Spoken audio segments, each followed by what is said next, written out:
much is it? How much? Hello, sir. There is a cost, or is it free? That's great, it's free. Wow. How much? What? How much money? Money. Money. Money. How much? You? Yeah. This is 200. 200. 200. اللي انجليزي قد ايه فاهم ان الموقف وحش جدا، واللي مش فاهم نفهمه. ده بلوجر المفروض ان هو بريطاني، بينزل بيروح دول كتير عشان ينشط السياحه، فبيقول ان الدوله دي وحشه، ان الدوله دي حلوه، وبيقول الانطباع اللي هو اخده عن الدوله دي.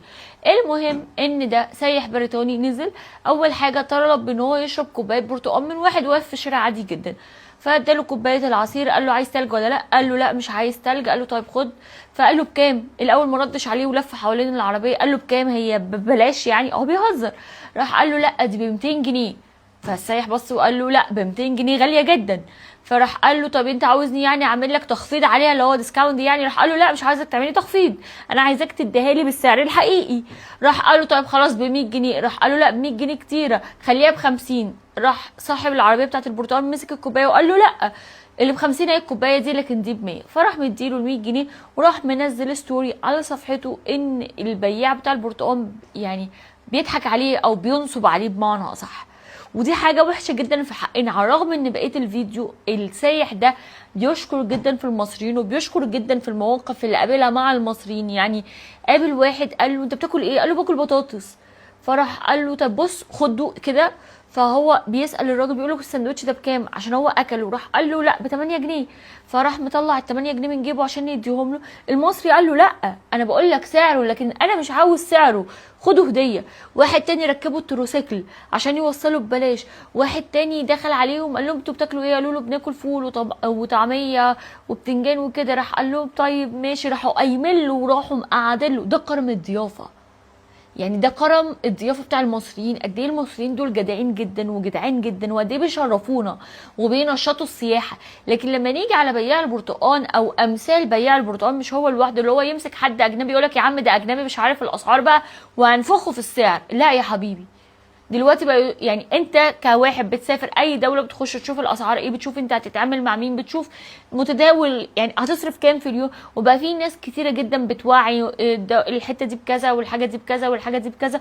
وخصوصا ان هو ما راحش يعني السهل الشرير مثلا عشان نقول دي اسعاره، لا ده هو في اماكن اللي هي المصريين الجدعان. فانت ليه تعمل نفسك يعني ناصح عليه؟ لا انت مش ناصح، انت بالعكس انت نصاب. انت ما بعتش الحاجه بسعرها، ما هو انت اكيد بتبيعها للمصري وبتكسب منه. فانت ليه لما بتلاقي حد اجنبي بتضحك عليه وبتسوق سمعه بلدك ان في ناس يعني بتضاعف السعر في 50 مره؟ ليه كوبايه عصير برتقال تقول له ب 200 جنيه؟ مش شطاره ومش فهلوه ان انت تقول ده انا هبيع له بكده. لا مش فهلوه، لان هو بيصور ولان هو بينشط سياحه بلدك، فبيع له بالسعر الطبيعي. ما هو انت لما تلاقي ان في سياحه وفي كذا حد يجي يشرب منك وتبيع اكتر، تكسب كتير لما تبيع اكتر، مش تكسب لما تضحك على زبون واحد ما مش هيجيلك تاني. فده بقى لكل الناس. لما تلاقوا في سياح نشطوا السياحه، تعاملوا حلو، اضحكوا، هزروا. لما يتقال ان الشعب ده طيب والشعب ده مرحب والشعب ده كريم، ده بيرفع جدا من قيمه الدوله. احنا عندنا الحمد لله الحمد لله اللي يخلي جميع السياح يجولنا. عندنا اثار وعندنا حضاره وعندنا اماكن روعه فوق الروعه. عندنا بحرين وعندنا النيل وعندنا اماكن فيها صحراء وعندنا اماكن فيها زرع، عندنا كل حاجه الحمد لله يا رب. موقع متميز جدا. لما تحط ده بقى معاه شعب طيب وشعب كريم وشعب محترم، ترفع مكان السياحه تطيره.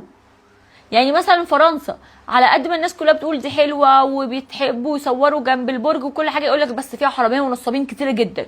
الكلمه دي كفيله ان هي تقفل اي حاجه.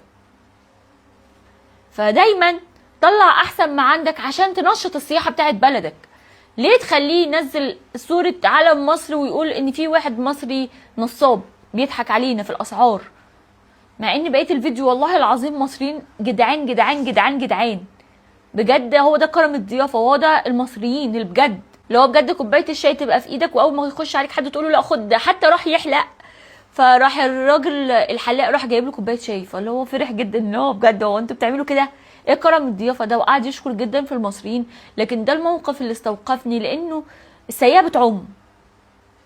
فاتمنى ان اي حد لما يلاقي اي سايح يا ريت ما يستنصحش عليه، لانه بيبقى عارف الاسعار كويس جدا.